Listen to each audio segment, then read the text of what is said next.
Hola, buenas tardes. Bueno, yo siento que estoy enferma, con lo cual no sé si voy a poder, la voz me va a aguantar toda la ponencia, por eso la traje escrita, cualquier cosa la dejo o alguien la sigue leyendo por mi nota. Bueno, estoy profundamente agradecida de poder estar aquí compartiendo este espacio de pensamiento y trabajo colectivo en un espacio nacido en los tiempos de recuperación de la soberanía y sostenido con una convicción militante irrenunciable durante los tiempos del estrago macrista. Tan irrenunciable que hoy tenemos el profundo orgullo de estar en una facultad gobernada por un conjunto de compañeros comprometidos con el proyecto nacional, popular, democrático y feminista. Estoy profundamente entusiasmada porque es una jornada que se produce en un tiempo en el que estamos recuperando la patria, en el que hemos aprendido y crecido, por lo que expreso mi incondicional reconocimiento a nuestra gran conductora Cristina Fernández de Kirchner, honor y gratitud a ella. Mi respeto a todos aquellos que supimos comprender el desafío histórico y pudimos confiar en que unidos hacemos pueblo. Estoy profundamente conmovida porque volvemos mejores y porque lo estoy viviendo. De alguna manera, yo también estoy volviendo. El 5 de diciembre del 2015 salí del hospital al quirófano y he estado de licencia desde entonces. La militancia, el compromiso colectivo y la esperanza de terminar con esta pesadilla fue un empuje en la recuperación. Pero lo más importante fue el aprendizaje. Me di cuenta que en estas situaciones no se trata tanto del miedo a la muerte, sino del apego a la vida. Entendí el valor supremo del tiempo. Unas horas pueden darle sentido a la eternidad. Y verifiqué que es irrenunciable elegir y decidir cómo y para qué vivir. Quiero recordar a todos los compañeros que dedicaron sus vidas a las dignas causas del pueblo y ya no están con nosotros. Laura, Diana y Luis, gracias por tanto. Con este compromiso vengo a compartir algunas reflexiones sobre mi experiencia como aporte al pensamiento colectivo. 33 años de trabajo en el Hospital de Niños Vilela, como pediatra primero, luego como psicoanalista psiquiatra y después como jefa del servicio de salud mental. Es muy interesante tomar el hospital como observatorio, dado que es una expresión viviente del campo de la infancia. Si consideramos como analizador los procesos de salud, enfermedad, atención de los grupos poblacionales, el viraje del perfil de la demanda y de las problemáticas debe pensarse en su inseparable articulación con los procesos de atención, gestión y definiciones políticas. Desde esta perspectiva es ineludible dar razones de las lógicas y de los efectos de nuestras prácticas políticas, comunitarias, institucionales y clínicas, advertidos de no enredarnos en los espejismos de los narcisismos ni de las canalladas y de no caer en el exclusivo móvil del ideal y de la buena voluntad. En todos estos años ha habido un prolífero desarrollo de políticas, leyes, programas, experiencias que pareciera no haberle podido poner tope a la vulneración de la infancia. Es importante visibilizar este recorrido histórico. Desde el año 1989 en la ciudad se aplica una política de salud centrada en la estrategia de atención primaria. En el año 1996 se crean los consejos de niños. Desde el año 2009 se promulga la ley provincial 12.967 y se pone en funcionamiento el sistema de protección integral de los derechos de niñez, adolescentes y familia, que incluyen los consejos provincial y municipal de niñez, toda la red de instituciones y programas dependientes de dicha estructura del Estado y más tarde el servicio local. En el 2012 se crea la Defensoría de Niñez, en el 2010 se promulga la Ley Nacional de Salud Mental y la Ley de Derechos de Pacientes. En el 2008 se pone en funcionamiento el proyecto socioeducativo y en el 2011 el Servicio de Educación Hospitalaria y Domiciliaria. Sin embargo, así como proliferaron las estructuras del Estado, han proliferado las infancias en estado de excepción. Niñas en situación de calle, niñas en condición de adoptabilidad, niñas con trabajo clandestino, niñas prostituidas, niñas medicalizadas, niñas abusadas, niñas criminalizadas, niñas enloquecidas. Parece que los estados de excepción de las infancias ya no son excepción, y eso no estaría nada bien. Considero relevante tratar de discernir las razones que den cuenta de este desfasaje entre el avance jurídico normativo y la concomitante creación, desarrollo de estructuras estatales respecto de la proliferación de estados de vulneración de derechos. Este desfasaje también se expresa en el colosal esfuerzo que hacen los trabajadores del campo de la infancia y la insuficiente incidencia efectiva que este produce en las condiciones de vida de las niñas que acompañamos. Desfasaje que lleva muchas veces a situaciones de impotencia, agotamiento y mortificación. En esta jornada de psicoanálisis, salud y políticas públicas es relevante hacer con humildad estos análisis retrospectivos para poder encontrar pistas del por qué nuestras prácticas no han logrado hasta ahora el potencial transformador que les supusimos y que nos permitan salir del atolladero de lo que no cesa de no escribirse.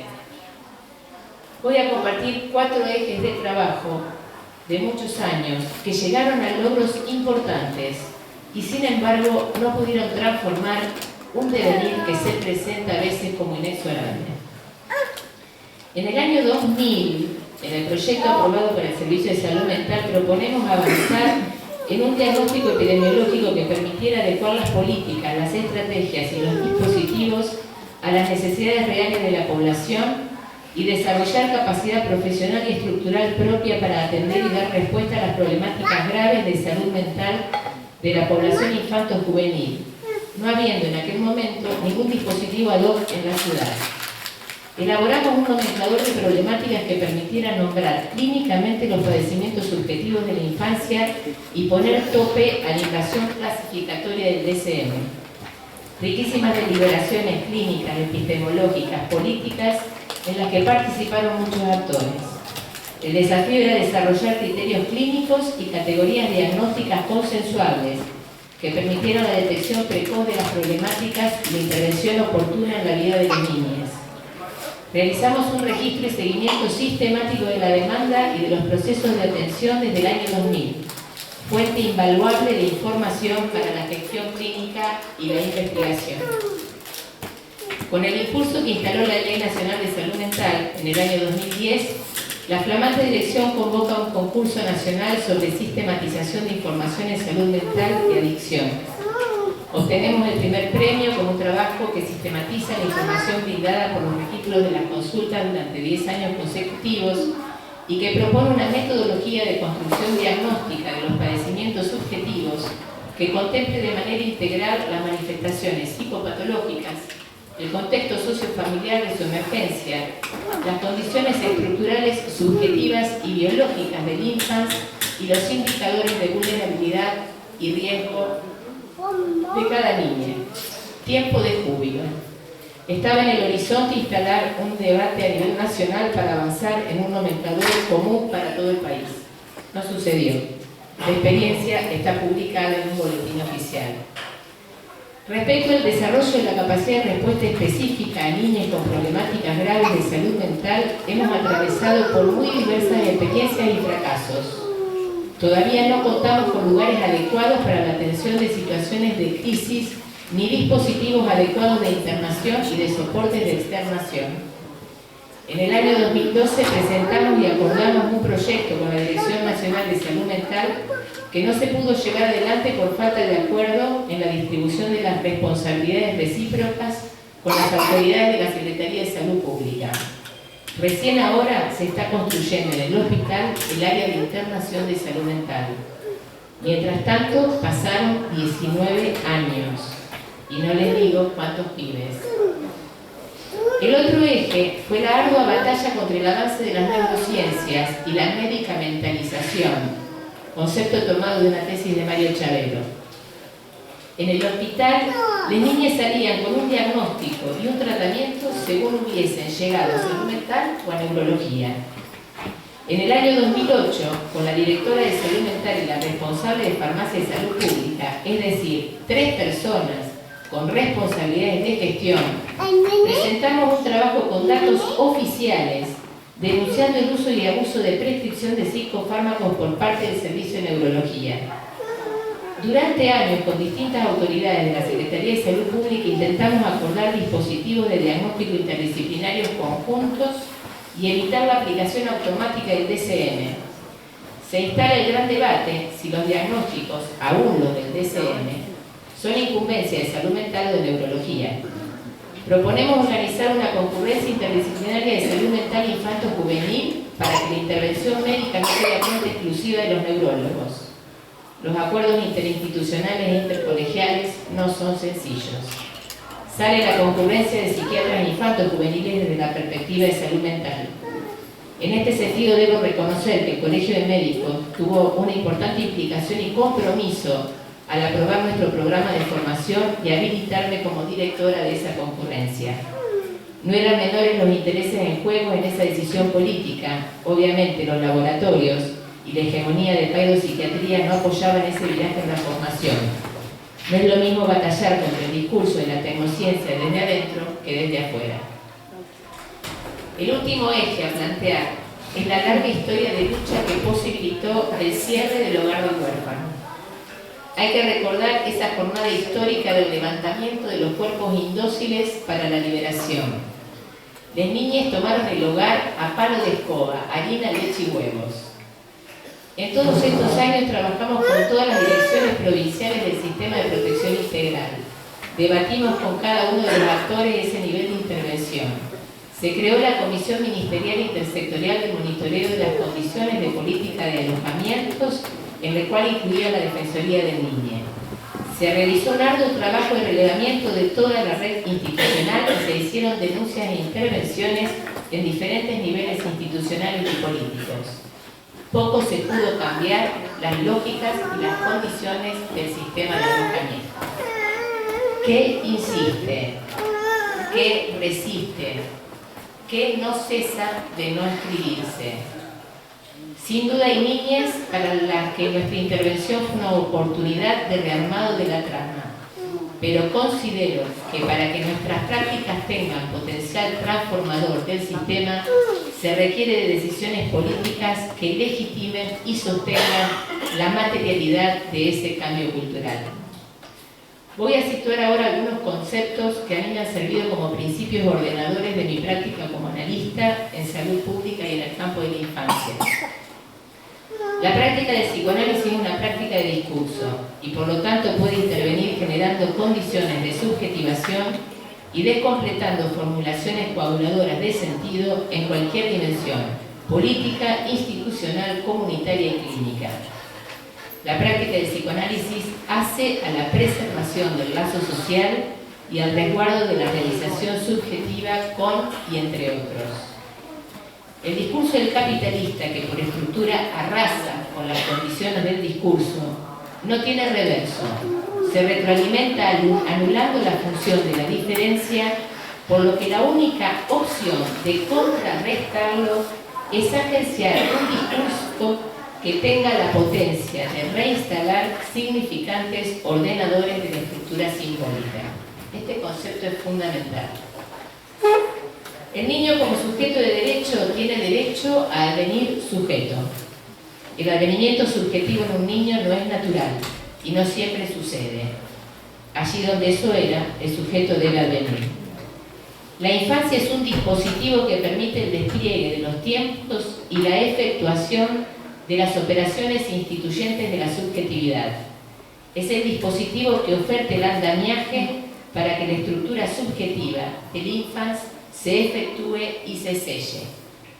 Ese andamiaje son las condiciones que ofrece el otro, parental, familiar, comunitario, social y cultural. El otro tiene que jugar sus cartas, y no es sin consecuencia quiénes son los protagonistas de la partida y cómo la jueguen. El andamiaje tiene dos dimensiones, que si bien es deseable que se ensamblen, no son equivalentes, ni se recubren totalmente una con otra. La dimensión filiatoria, que es la filiación al discurso. Somos sujetos hechos de palabra y sujetados a la palabra. Pero ese discurso que filia no es un discurso cualquiera. Es condición que sea agenciado por alguien que encarne el deseo de sostener la función nominante del tú eres. Todos necesitamos que alguien nos nombre. Es el tiempo de ser dichos. Es el tiempo de la alienación, que solo su condición amorosa permitirá que no sea aplastante ni obturante de la emergencia del sujeto y dará paso al tiempo de la separación, de un corte sin desgarro. Esta dimensión debe ser considerada y respetada en su delicada textualidad y trama por todos los que intervenimos en la vida de cualquier niña. La otra dimensión es la crianza, es la que se apoya en el auxilio ajeno, es la que puede ser sostenida por otros. Hablo de crianza y no de cuidados, porque entiendo que la crianza es la que sostiene los cuidados, incluyendo y respetando el discurso filiatorio del niño. La crianza es el andamiaje de la estructuración de la demanda, del formateo de la pulsión, del cuerpo erógeno. Interviene en los tiempos instituyentes, produciendo al niño sujeto de la demanda. La filiación y la crianza van efectuando el despliegue de la estructura subjetiva. Son la urdimbre en la que se teje la novela familiar, usina de la identidad y de las identificaciones, condición imprescindible para la institución del fantasma que cumplirá la función del sellado de la estructura y le dará posibilidad de destino a la pulsión.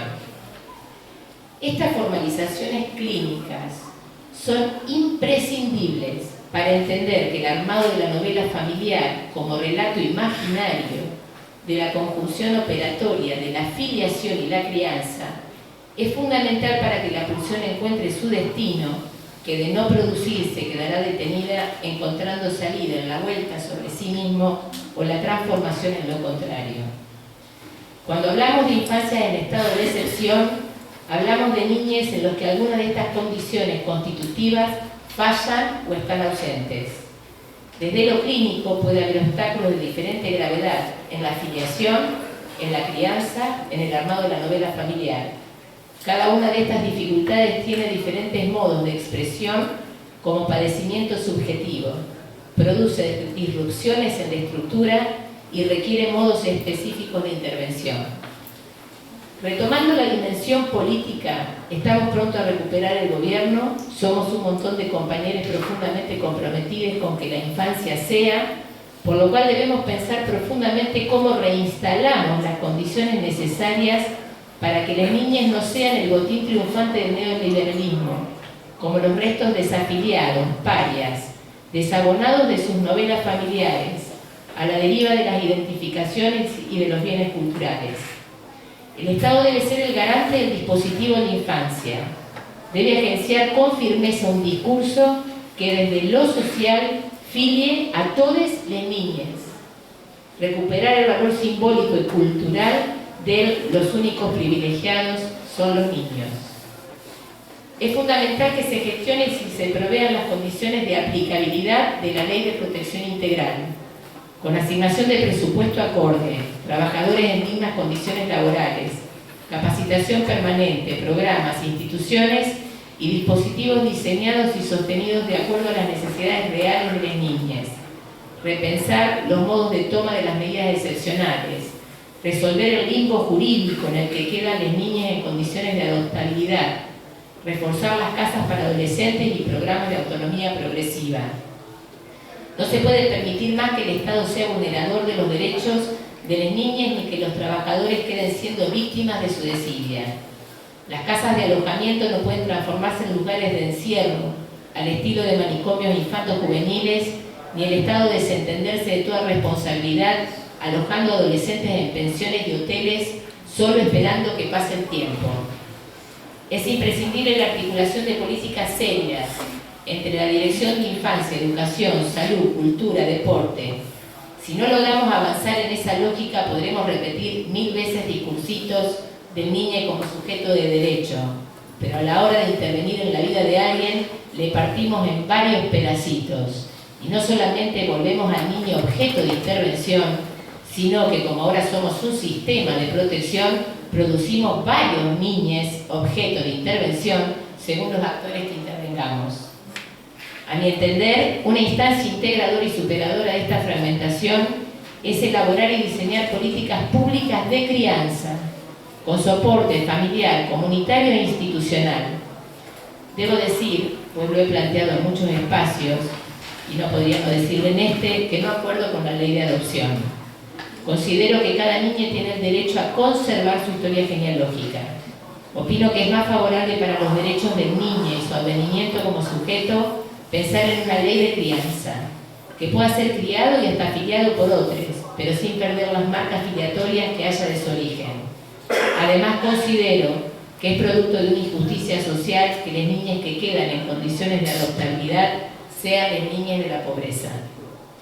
Delimitando ahora el espacio privilegiado de intervención directa en la vida de un niño, es fundamental que dimensionemos el valor de oportunidad que tendrá para él ese encuentro según lo que nosotros hagamos.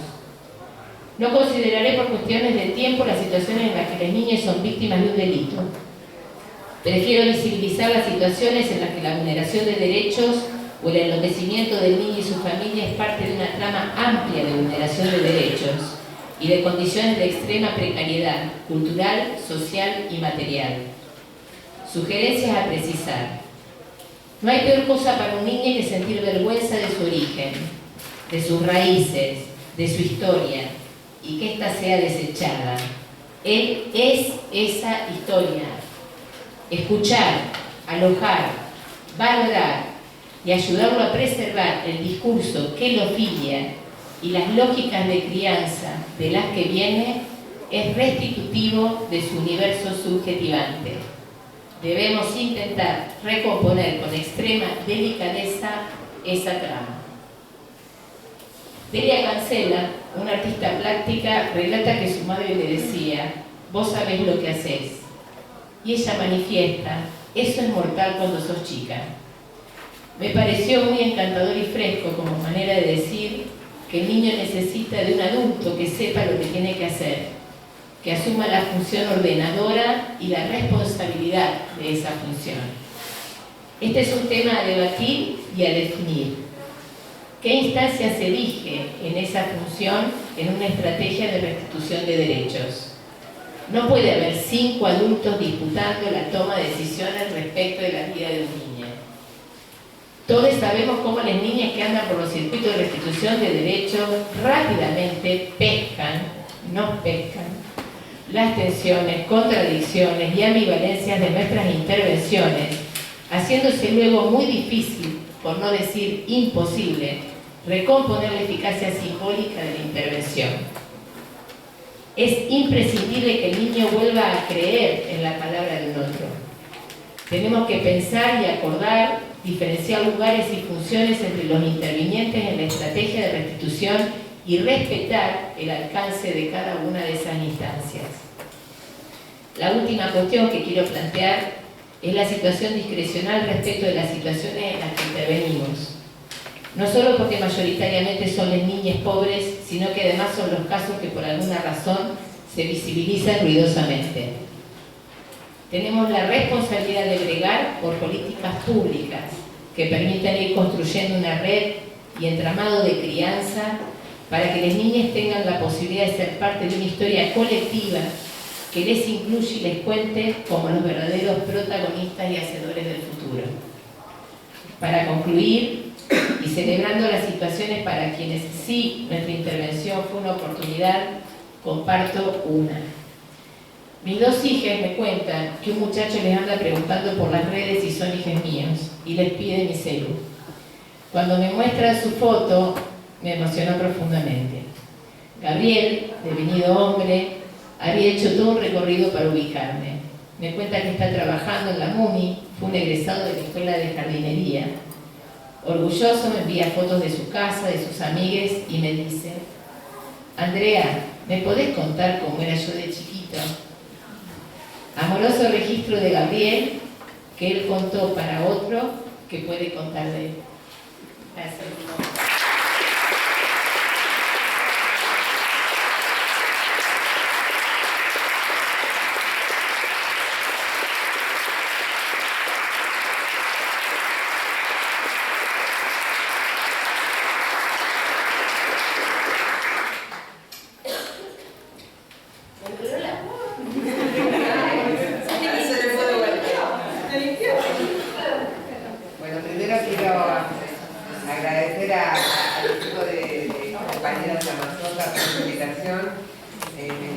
escucharte, Andrea. Estuvimos la semana pasada compartiendo acá en Octavo un espacio para pensar juntos en las políticas públicas sobre la niñez para la próxima etapa, si Dios quiere, que yo, algunos la describen como una etapa de transición, porque va a ser eso, y yo prefiero decir que va a ser una etapa de emergencia, ¿no? O sea, que obviamente de que se van a ocupar de emergencia, porque hoy las niñeces están en toda la población atravesando por estados de emergencia desde la alimentaria, habitacional, educativa, sanitaria, a tal punto que podríamos decir que son una excepción aquellos y aquellas que no están padeciendo de una profunda vulneración de sus derechos.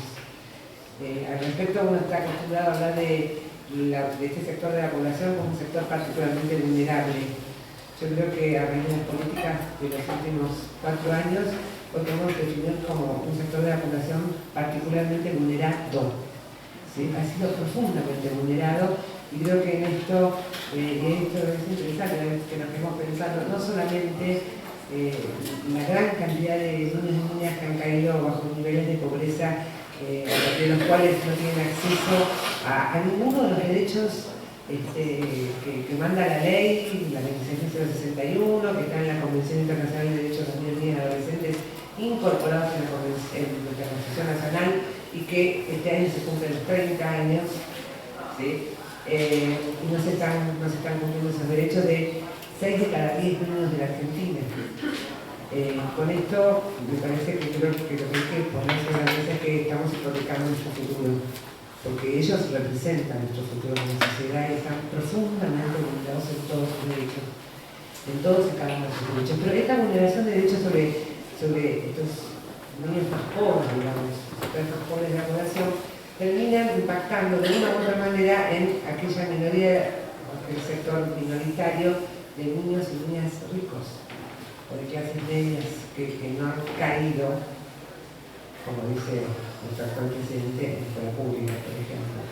Y digo esto porque escucho, porque tengo a veces la oportunidad de escuchar a niños que tienen el privilegio, que no debería ser así, como nosotros hablamos de derechos, no de privilegio, tienen el privilegio de acceder a la escuela, tienen techo, comida, como si realmente fuera, bueno, hoy en día es un privilegio en Argentina, ¿no? Que yendo camino a la escuela, de vuelta, ven a su paso, o yendo en auto, en las esquinas, a chicos de la misma edad que ellos, pero que están en condiciones realmente dignas, de noche, descalzos, con frío, pidiendo. El otro día en un semáforo uno me pedía, aunque sea señor, ¿no tiene un lápiz negro? Me pedía un lápiz grande para poder escribir. Por supuesto, sin poder asistir a las escuelas, casi faltan vacantes. Bueno, no vamos a insistir con todo lo que ya sabemos, ¿no? Lo cierto es que otro chiquito de clase media, Francisco, en su recorrido hacia la escuela, interpela a su papá acerca de estos otros chicos que por qué no están yendo a la escuela, por qué están descalzos, por qué no están abrigados, si comen o no comen. Y claro, los adultos, ¿qué les explicamos? ¿Qué les decimos frente a esto? ¿Qué le puede decir el papá o la mamá que un niño o una niña pueda entender? Digo, si es algo del orden de lo inentendible, porque es un nivel de violencia sobre las infancias que es impensable prácticamente. ¿Sí? Tiene más que ver con un suicidio que estamos haciendo con nuestra propia sociedad. Entonces, estas preguntas que se quedan, con las que Francisco interpela a su papá, a su mamá, incluso a su maestra, y que no tenemos por qué responderles, también dan cuenta de una situación de violencia que padecen aquellos que se creen que se han salvado, digamos, de quedar excluidos porque son de otro sector social, porque terminan siendo testigos de situaciones muy violentas, y esto también es traumático para un niño. Con esto quiero decir que no se salva nadie, no se salva nadie, ni los pobres ni los ricos. Está este tsunami, como dice el doctor Rashid, neoliberal que viene azotando nuestra región y nuestro país de manera particular en los últimos tiempos. Tenemos rápidamente que ver qué vamos a poner primero en cuanto a las acciones de gobierno para recuperar y devolverles los derechos a nuestros niños y adolescentes. Decíamos la semana pasada que creo que tenemos que tener como la Biblia en estas acciones de gobierno la Ley Nacional de Protección Integral de Derechos de Niños y Adolescentes, la Ley 6.061, y realmente comprometernos desde el Estado y como sociedad a que esos derechos se cumplan, empezando con las necesidades básicas.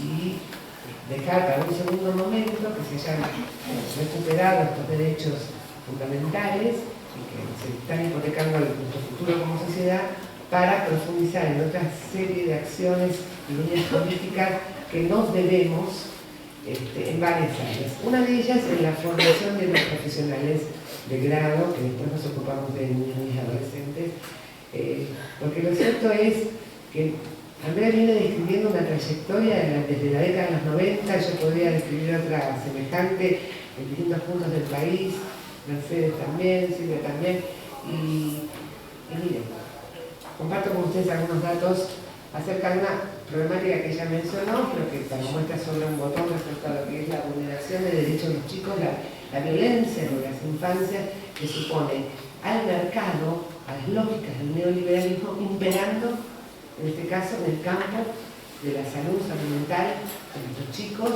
y desde el territorio escolar. ¿Sí? Les voy a compartir algunas cifras para que tomemos conciencia de la magnitud del problema en lo que llamamos la medicalización de las infancias y que incluye no solamente un abuso de la administración de drogas psicoactivas, ¿sí? Cuando estas se utilizan para silenciar al niño, para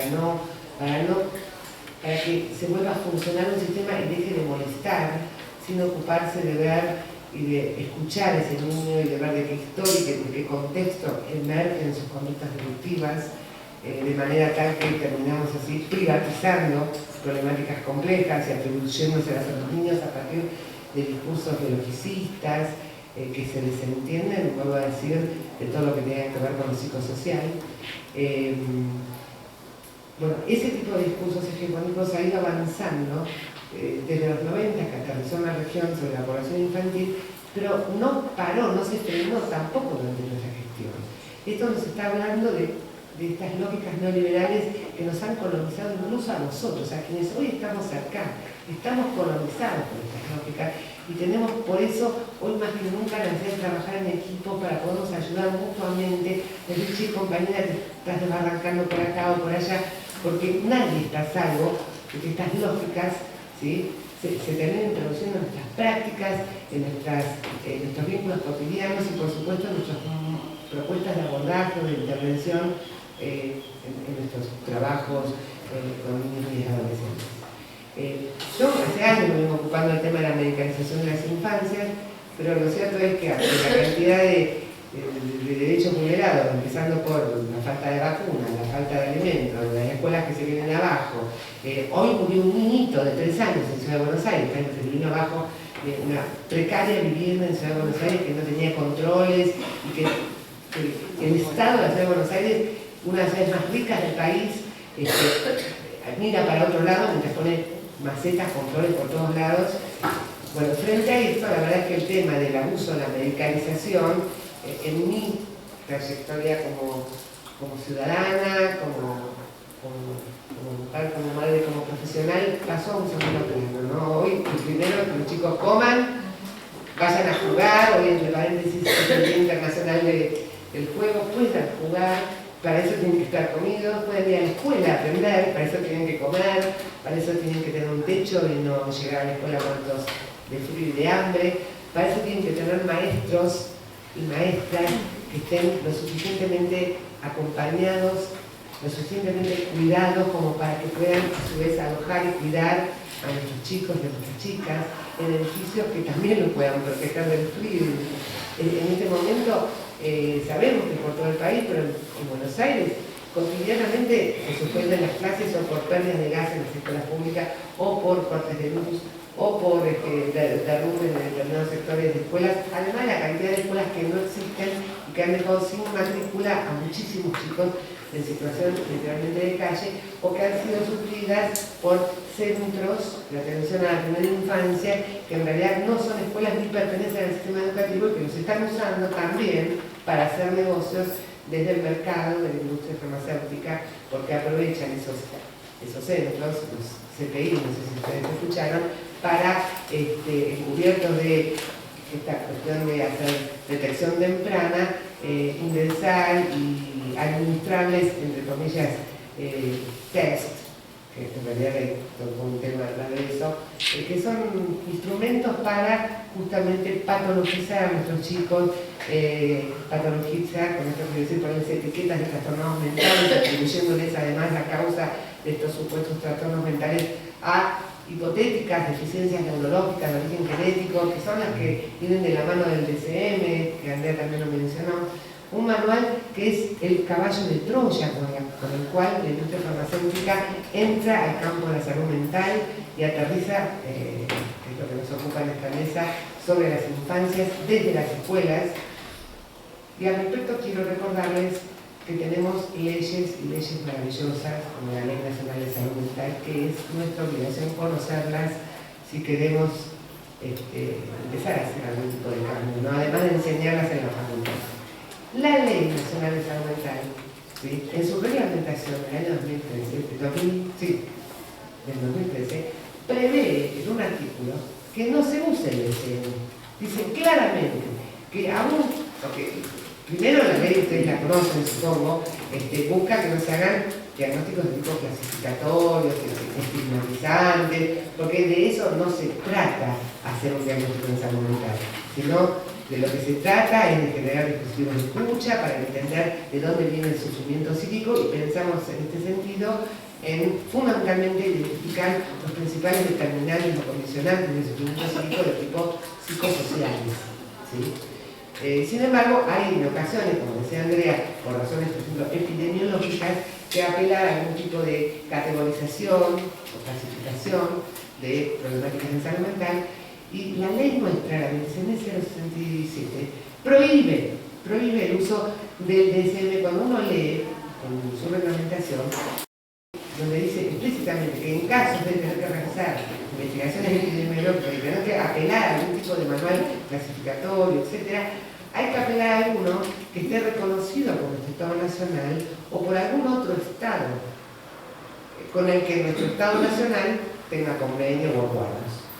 Ese artículo de la reglamentación está puesto ahí a propósito para dejar afuera el DSM, porque el DSM, no sé si ustedes saben, no está reconocido ni por el gobierno de los Estados Unidos. Se puso a propósito, fue pensado y está puesto de esa manera. Ustedes dirán, ¿por qué está puesto de manera tan rebuscada? Porque teníamos ustedes saben, se han recorrido la historia de la Ley Nacional de Salud Mental, la fuerte oposición de lo que era la Corporación de las Asociaciones Psiquiatras Argentinos de la mano de la industria farmacéutica. Entonces, bueno, tuvimos que ir negociando y finalmente logramos reglamentar la ley casi 4 años después de su sanción, pero haciendo algunas negociaciones. En este punto no dimos un paso atrás, porque cuando leemos bien la reglamentación hay que dar claramente explicitado que por descarte el DSM no se produce. Y si tomamos conciencia de esto, entonces ya no nos tenemos que hacer tantas preguntas sobre por qué usarlo. No se puede usar, está prohibido por ley. No se puede seguir enseñando en las universidades el DSM. Y sin embargo se sigue enseñando. ¿Sí? Y da cuenta de esto, y voy a compartir con ustedes, cómo a partir de estos diagnósticos del DSM, que vienen de la mano, ustedes ya saben, no solamente la administración de drogas psicoactivas de manera abusiva, sin criterios, o con criterios biologicistas y mercantilistas, porque lo que les interesa es producir enfermos para vender remedios, de la mano de la administración de drogas psicoactivas, se complementan estos tratamientos medicamentosos con una multitud de abordajes cognitivos conductuales, de adiestramiento de la conducta de los chicos, ¿sí?, en manos de colegas nuestros, psicólogos, psicopedagogos, fonoaudiólogos, psicomotricistas, terapistas ocupacionales, de modo tal que los niños se quedan sin tiempo libre para jugar. Hoy estábamos hablando que en el Día Internacional del Juego, uno de los derechos fundamentales de la infancia, porque sabemos muy bien, sabemos muy bien que el niño se expresa a través del juego, es el lenguaje fundamental de la infancia, que la infancia se define a través del juego y que sin juego no hay infancia. Entonces, a un niño que está padeciendo psíquicamente, le completamos la agenda después de la escuela de una multitud de tratamientos cognitivo-conductuales, como los que acabo de hacer referente, como todos sabrán. Bueno, es un niño que se queda sin tiempo libre para jugar. A estos niños se les sacan certificados de discapacidad mental para poder bancar, o que se banque de manera tercerizada estos tratamientos multitudinarios. O sea, todos hacen negocio con esto, porque además nosotros sabemos que atender a un niño con CUT, con un certificado de trastorno mental, ¿sí?, la sesión se cobra el triple, o no. Quizás esto explique por qué voy a compartir con ustedes algunos datos obtenidos del Registro Nacional de Personas con Discapacidad con sede en la calle Ramsey, en la Ciudad de Buenos Aires. Es uno de los tantos, porque esto se descentralizó y los trámites para sacar certificado de discapacidad mental. A ver si me entienden, estoy hablando de, voy a compartir con ustedes la cantidad de CUTs por trastornos mentales, o sea, certificado de deficientes mentales, por trastornos mentales derivados de estos diagnósticos del DSM que está prohibido por ley. ¿Me siguen? En los últimos años, en un centro de Buenos Aires, en la localidad de Núñez. A niños menores de 18 años, yo voy a elegir una franja etaria, porque los tenemos divididos por cada franjas etarias de 5 años. De 0 a 4, 5 a 9, de 10 a 14 y de 15 a 18. Voy a elegir la franja etaria de 5 a 9 años, si les parece bien, interesante. Yo quiero que escuchen bien las cifras que yo voy a compartirles. En el 2012, no nosotros, se tramitaron en esa sede de la calle Ramsey 25 certificados por trastornos por deficiencia mental a niños entre 5 y 9 años. En el 2013, en la misma sede, 2.234. En el 2014, en la misma sede, a niñitos entre 5 y 9 años, se tramitaron 4.381 certificados de deficientes mentales por trastornos estos derivados del DSM. En el 2015, 7.469.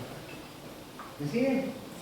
En el 2016, 10.325. Para el 2017 íbamos por 12.285. ¿Ustedes escucharon? Bueno, esto es literalmente una epidemia, dirían los epidemiólogos, ¿no? Si es cierto que se ha venido incrementando de esta manera los trastornos mentales, si es cierto que estos son de origen netamente biológicos innatos de los sujetos, si es cierto que esto sería de origen neurológico, a pesar de que los estudios en serio en neurociencias nos hablan de otra cosa. Si es cierto que esto sería de etiología genética, bueno, hay que urgentemente ponerse a investigar qué está pasando, porque están naciendo niños trastornados mentales de manera gravísima, ¿sí? Así que, bueno, quise compartir esto.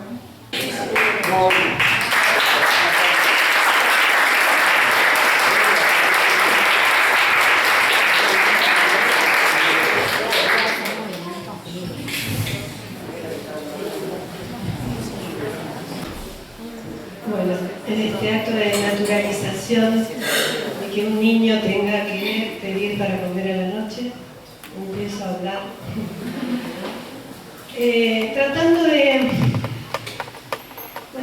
retomar algunas cosas que las compañeras, agradecemos mucho esta posibilidad, agradeciéndole mucho a estos niños que hayan hecho esta aparición ahora, porque me parece que nos puede dar algún margen de interrogación acerca de cuál es el nivel de naturalización de los que nosotros somos protagonistas.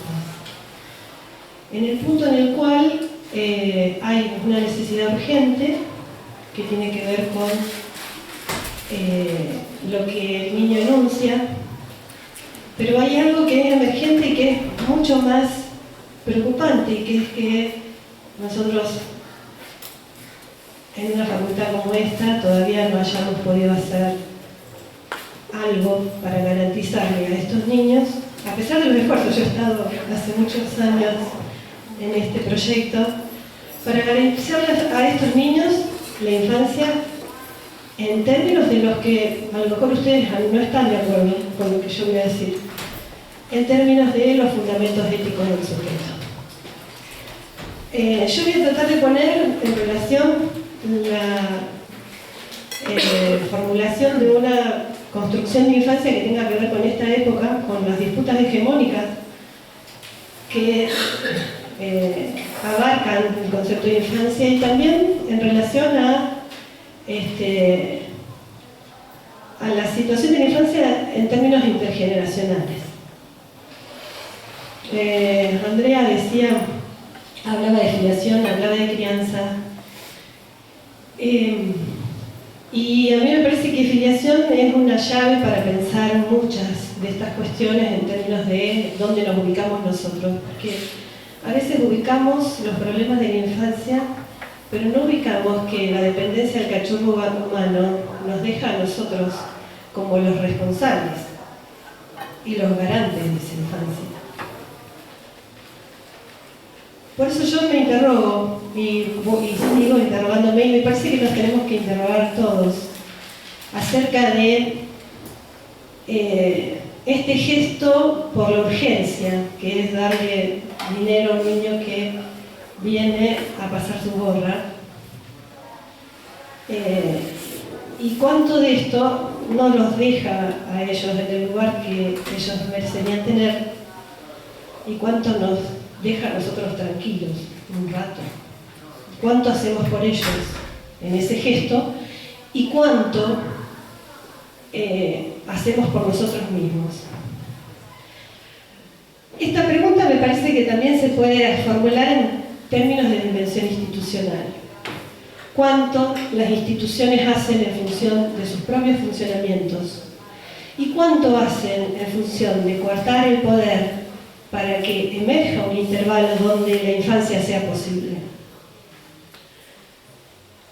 A lo mejor es una dimensión singularísima, a lo mejor el alcance de lo que yo estoy pensando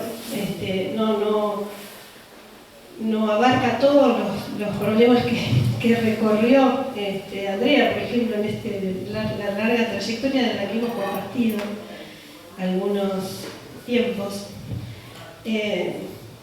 Pero yo quisiera empezar a decir que para mí el mensaje de la infancia es un mensaje ético.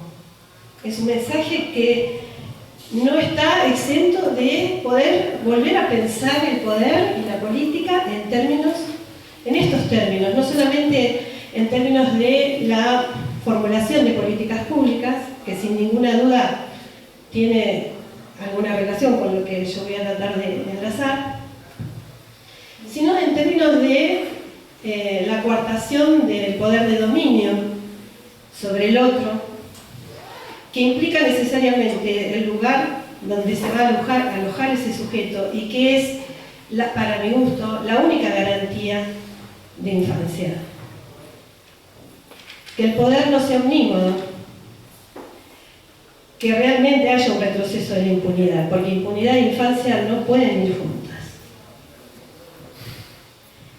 Entonces, a mí me interroga profundamente, lo hemos hablado con los chicos, estamos haciendo proyectos, queremos acompañarlos, queremos referenciarlos a nuestro trabajo, a estos pibes que son nuestros, que tienen muchos diálogos con nosotros, pero también pensamos que, por eso uno de ellos preguntó si tenía que esperar, porque hay algunos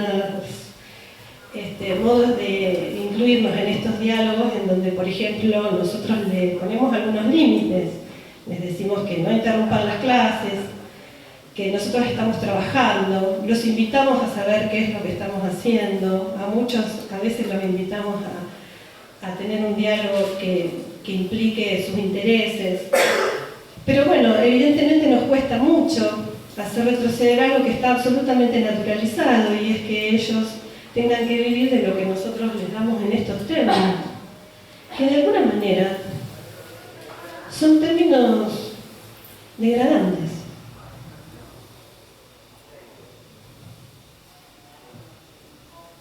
yo no sé si van a estar de acuerdo con esto, pero la institución de la infancia para mi gusto es un mensaje ético. No hay infancia posible sin las garantías ofrecidas, sin las garantías que otro ofrece. Y entonces el mensaje de la infancia es volvernos a recuperar como adultos. Todo el tiempo que estaban hablando las compañeras, yo pensaba en que Freud decía que uno de los motores del juego de los niños era querer ser grandes. ¿Qué nos ha pasado a los grandes? Para no poder ser el espejo de estos niños, de tal manera de que ellos quieran ser grandes. ¿Qué nos ha pasado a nosotros? Entonces yo, en realidad, me parece que, bueno, en lugar de hablar de infancia, voy a hablar de adultez. Estamos grandes. Estamos grandes, estamos recibiendo el reconocimiento y también los fragmentos de lo que hemos hecho. Estamos recogiendo las vidas destrozadas en las que hemos intervenido, porque estamos grandes.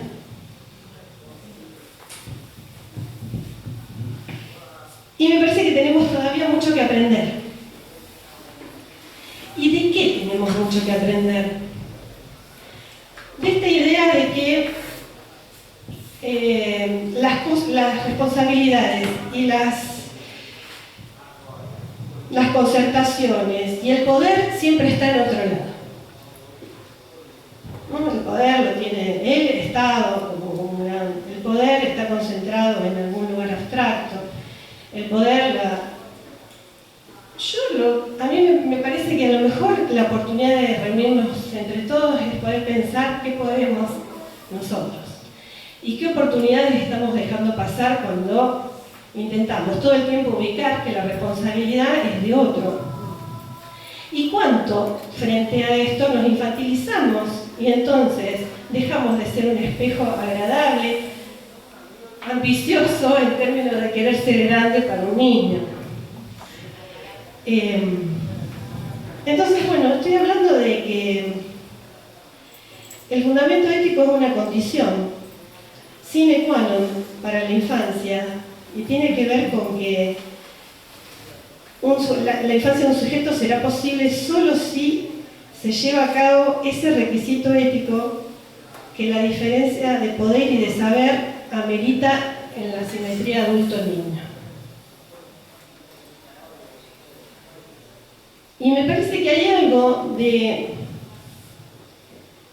lo que socialmente estamos viviendo. Silvia Bleichmar decía ya en los 90, no en los 90, un poco después, que los 90 habían resultado ser un gran perjuicio social en dos grandes dimensiones. Una era en la caída de un proyecto solidario político y la otra era en el desmantelamiento de la infancia, de las condiciones de infancia. Si nosotros seguimos a Silvia Bleichmar, hacemos una proyección lineal de lo que ella decía, podemos entonces pensar que un proyecto político solidario, comunitario, va de la mano de las condiciones de infancia. Y también podemos pensar que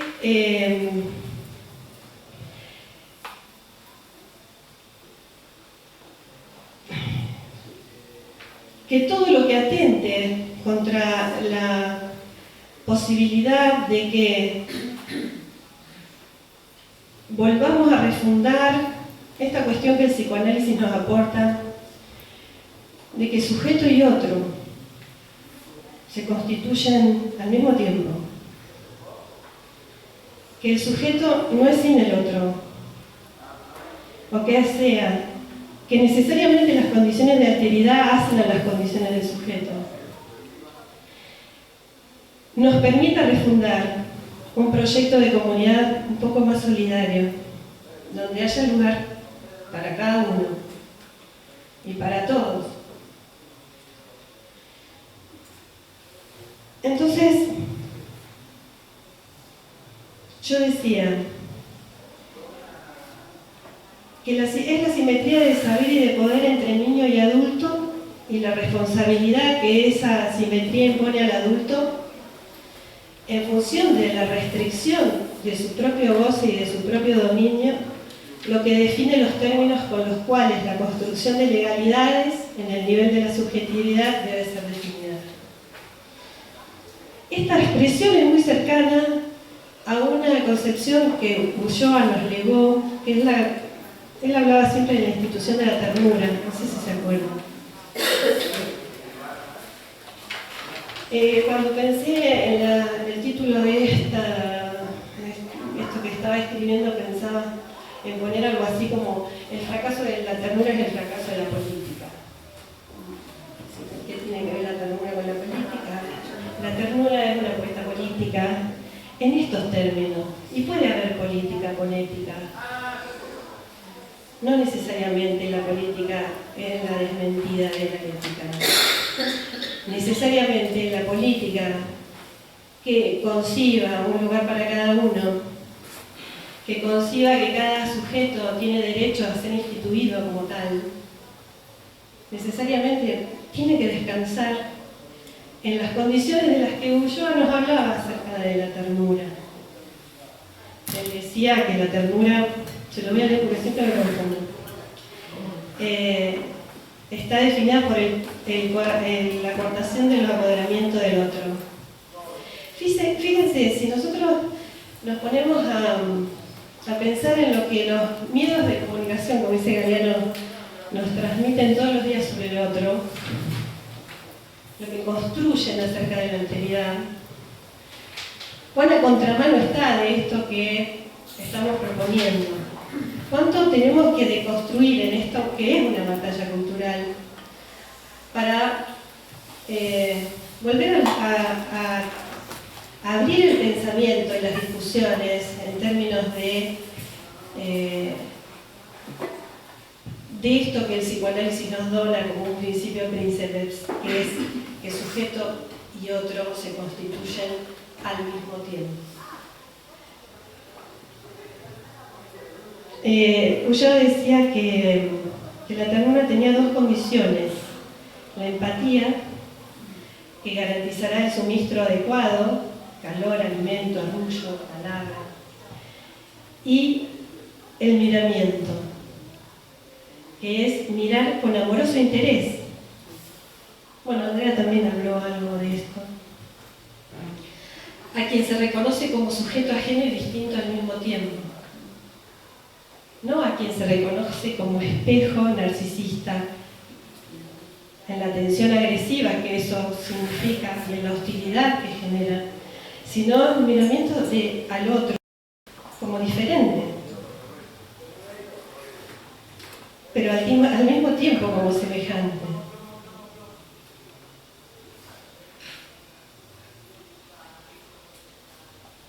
Estas operatorias están solamente vehiculizadas por la presencia de otro garante responsable, que es el adulto. Si esa presencia declina o se infantiliza, se minoriza, entonces cae en la infancia, caen las condiciones de la infancia. Ahora, ¿cuáles son las situaciones que hoy, las situaciones culturales actuales que tenemos hoy para garantizar o no este requisito ético? Digo, para ubicar contra qué estamos peleando. La naturalización de la crueldad y la obscenidad de las diferencias en términos de inequidad, ¿no?, atentan directamente contra este requisito ético. En principio porque muestran el poder salvaje del otro sin cortación y sin límite. El desamparo social, que tiene como efecto la naturalización de que algunos individuos aparezcan en el sistema como desechables. Trauma, que en relación al lazo vehiculiza el deseo de muerte del otro. Esto es lo que dice Gilú García Reynoso, que yo vengo diciendo, hay muchos que ya me escucharon y que a lo mejor sea repetitivo. Pero si hay algo que los miedos de comunicación han estado instalando en estos últimos tiempos es esta idea de que la muerte de algunos parece no ser tan importante como la de otros. Y esto, lo que si nosotros lo podemos leer en términos de repetición o de síntoma social, es un atentado no solamente contra quienes no pertenecen, sino que es un atentado contra la comunidad toda, contra la posibilidad de la constitución subjetiva. Es una amenaza directamente a la posibilidad de emerger como sujeto y a una respuesta que tenga que ver con esta relación entre sujeto y otro. Y de alguna manera es un dispositivo de individuación que lo que hace es condenar a cada uno para arreglársela solo. Tengo 5 minutos, les quería compartir una escena. Hace mucho tiempo que yo trabajo en este sistema integral, no integral, integrado de desprotección, protección de niñas, niños, jóvenes. Ahora coordino un programa que se llama Escuchar a Niñas, Niñas, Adolescentes en Clave de Derechos, que está en la universidad y que estamos haciendo un trabajo muy lindo, en donde es arduo, interdisciplinar, donde algo de lo que también Andrea contó, bueno, basta, lo que Andrea contó tiene que ver con poder recuperar estas experiencias para formular o reformular condiciones de trabajo, de tratamiento, que nosotros no decimos tratamiento ni individual ni terapéutico, sino tratamiento social, a estas infancias que han sido vulnerabilizadas por las intervenciones del Estado, las repeticiones de la intervención del Estado en la afiliación, y que han quedado exceptuadas en términos del entramado intergeneracional, que es un requisito de la infancia, por la propia intervención del Estado. Esta niña está en un hogar, decíamos hogar antes, ahora es ámbito residencial, ¿cómo se llama ahora? Bueno, residencia, son residencias. ¿Cómo se llama? Casas. ¿Cómo se llaman? Hay muchos acá que saben cómo llamar, no me dicen, no me ayudan. Centro transitorio, residencial, cambia el nombre. Bueno, esta niña nos podría dar clase, en realidad tendría que estar acá, porque él tiene 16 años, entró por primera vez en una institución de alojamiento a los 4 y conoce el sistema de alojamiento mejor que nosotros.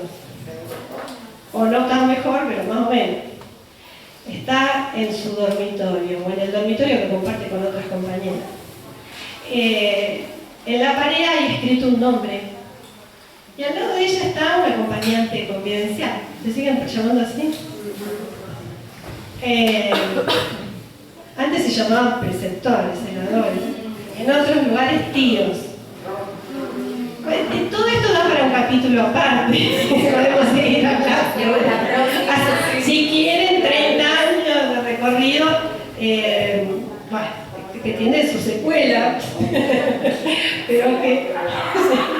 Bueno, el punto es que esta niña, hay un nombre escrito en la pared que escribió ella misma. Su acompañante está al lado de ella y entonces ella, pasando el dedo por las letras, dice: ¿quién es? La acompañante se sorprende por la pregunta y, sin responder directamente, con mucha cautela, mucho cuidado, le pregunta si no se acuerda. Genera condiciones para que esta niña hilvane, 16 años, desde los 4 que está institucionalizada, hilvane el acto que la llevó a ella a escribir en la pared ese nombre. ¿Te acordás? No. Acto seguido le dice: ¿por qué yo no puedo vivir con mi mamá? Y entonces la acompañante más endurecida por la situación, violentada por la situación, porque ella sabía por qué, pero sabía que esta niña sabía. ¿Sabía o no sabía? ¿Qué saber? ¿No? ¿Qué saber cuando la intervención que procura la protección extrae a alguien de toda posibilidad de rearmado y de interlocución con quienes han sido, aún quienes los han atacado? ¿Sabía o no sabía? ¿Cómo se inscribe en la subjetividad la pregunta o la respuesta posible y quiénes podemos estar vehiculizando esas respuestas cuando la pregunta es ¿qué ha sido yo para el otro? Cuando la pregunta inaugural de toda subjetividad es ¿qué soy para el otro?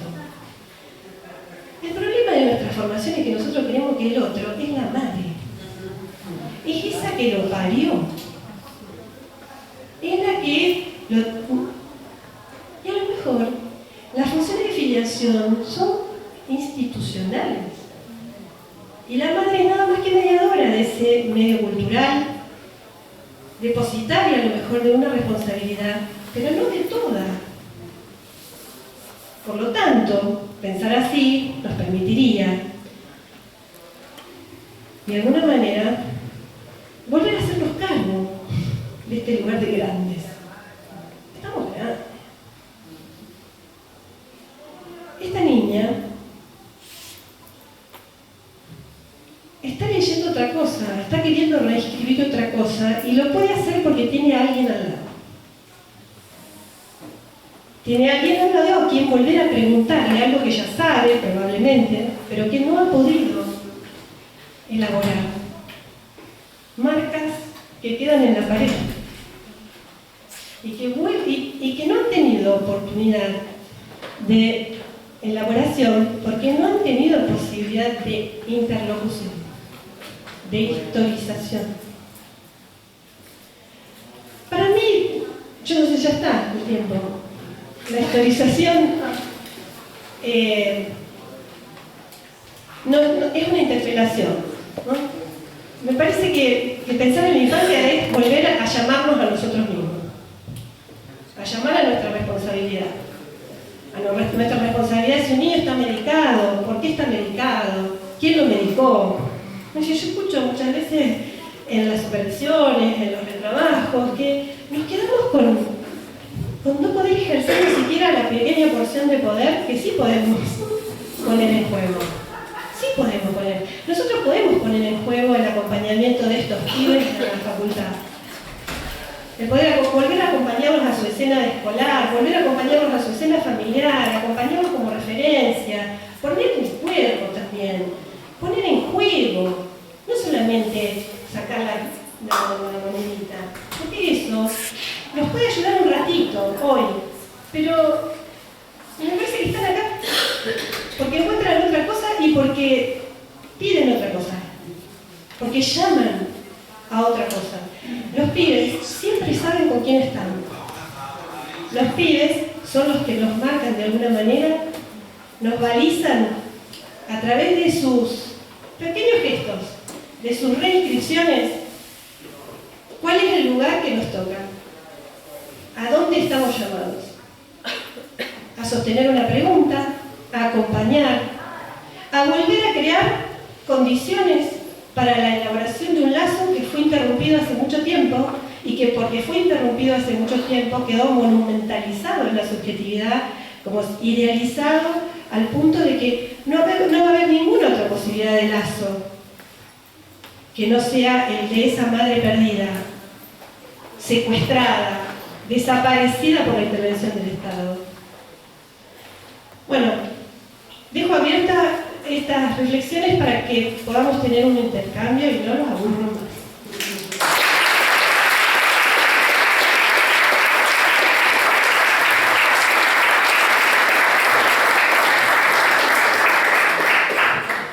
Bueno, buenas noches a todos. Me toca... Me tocó el turno. Estoy muy agradecida de estar aquí con queridas compañeras de mesa y yo le voy a poner otra vuelta a la mesa. Ustedes disculpen. Porque yo creo en las ceremonias mínimas, que ustedes han rescatado con mucho valor, y tuve la sorpresa de encontrar que esta mesa se llama como el libro que fue mi tesis de doctorado, en esta casa. Con lo cual, que se haya levantado el guante 11 años después, ¿sí? La verdad, y que eso lo haga un grupo de estudiantes, a mí me trajo hasta aquí con cansancio, con distancia, con todo, y yo les agradezco mucho. Pero no es un agradecimiento, es una apuesta que quisiera redoblarla, porque Infancias en Estado de Excepción nace por todas estas aflicciones que no se agotan, porque quizás la tesis principal sea que hubo una ilusión que nosotros tuvimos en su momento, creyendo que la vida estaba sujeta a derecho, que esos derechos eran los derechos del niño y que con tener la ley estaba todo listo. Echa la ley, echa la trampa. Exactamente. Echa la ley, echa la trampa, y como diría Hamlet, una vida sujeto a derecho, de hecho, nos regula el estado de excepción, y esto parece ser la regla desde hace décadas. Entonces, la cuestión es que, obviamente, que hay distintas temporadas de gobiernos, no de políticas, porque hay algo de la infancia que resiste y que nos hace tener una necesidad de todos los días renovar la apuesta, porque cada nuevo niño nos confronta con una nueva situación que reinaugura una nueva subjetividad. En la tesis, en el libro, yo discuto lo que en ese momento aparecía como las nuevas subjetividades. ¿Sí? Las nuevas subjetividades, la muerte del padre, las nuevas subjetividades. Esa discusión, hoy en día, hoy no se habla de nuevas subjetividades. A mí me alegra una cosa. La vigencia de la tesis sigue, pero de nuevas subjetividades no se habla. Con lo cual, la moda pasó. ¿Sí? Hay momentos en donde hay conceptos que son modas. Entonces las modas, hoy es esto, mañana es lo otro, pero hay ciertos debates que nos debemos, que son muchísimo más profundos y que requieren muchísimo más tiempo. Esto que cuenta Andrea, a mí me parece que es un saldo de 30 años de experiencia, porque digo 30 porque estoy diciendo 30, pero no sé, supongo que son menos o son más, no importa. Claro, vos hablaste de 30. Quiero decir que es quizás el saldo de lo que nos puede implicar una renovación de lógicas de trabajo en las cuales las filiaciones no sean solo familiares, que estamos aprendiendo a hacer. Digamos, cuando alguien dice, quiero encontrar a Andrea porque necesito que me cuente algo de mi historia, es porque allí hubo otro lugar ocupándose que no estaba previsto. Es parte de lo inédito, de lo insólito, de esta aventura de la vida en la cual los encuentros con los otros, sobre todo cuando trabajamos con niños, nos remontan necesariamente a pensar de qué infancia estamos hablando, porque infancia y niños no se corresponden. Infancia es lo que estuvimos hablando aquí, la infancia es un significante. Yo me acuerdo el día que la primera vez que dije esto en la carrera de Psicología Institucional y Comunitaria, creo que casi ahí nos hicimos amigos con Silvia, que dice, yo no puedo entender. Porque te discutí. Claro, por eso nos hicimos amigos. ¿Te acuerdas la pregunta tuya? Sí, no entendía por qué decías que era un significante, falta de significación y ¿Ahora entendiste? ¿Por qué la infancia? Bueno, cada época le imprime a la infancia su propia condición, cada tiempo, cada momento. Entonces, hoy estábamos charlando con Jonathan previo y decía, yo le había preguntado, bueno, qué era lo que llevaba a darle puesto este nombre a la mesa. Y dijo algo que yo lo noté por ahí, que cierta psicología, ¿no?, depende de salud. Y cierta psicología dependería de desarrollo social, ¿no? Algo así. Entonces, la pregunta es, a ver, yo vengo trabajando hace 20 años en el tema, como 40 en la vida, respecto de qué quiere decir si estas prácticas que nosotros precisamos hacer pertenecen o no a la psicología, al psicoanálisis, a nuestro campo, o están por fuera de ese campo. Digamos, es una excepción trabajar con la subjetividad en condiciones adversas o poder pensar que no es necesariamente una madre la que cría, o eso puede formar parte de otra legalidad, de otras condiciones, en donde la adversidad en todo caso sea que no haya nadie, no que no esté la madre. Porque esto viene marcando generaciones y generaciones, pero tiene que ver con la manera en que significamos infancia, la manera que la marcamos, la definimos, la manera que seguimos hablando de abandono. Y yo no sé en esta época si podemos seguir hablando de abandono cuando una mujer decide no tener un niño, digamos, decide ser progenitora, pero no madre. Entonces, la palabra abandono también es un término biopolítico, tanto como adopción. Me pareció también muy interesante esto que vos rescatás, no porque la adopción no sea un instituto necesario, sino porque cuando se dice ¿cómo puede ser que no haya en este país más niños en estado de adopción? La gente quiere chicos para adoptar y chiquitos, no escucha que lo que está diciendo es que necesita niños que no tengan madres. ¿Sí? Es decir, para que haya más niños en estado de adoptabilidad, debería haber más gente que no puede criarlos. Entonces, la adopción es un instituto biopolítico que ha tenido cada época distintas versiones. Entonces, desde ahí es que la cuestión de la ley, tres cosas se trabajan en ese texto, ¿no? En esa tesis. La cuestión de la infancia, la cuestión de la excepción, en dos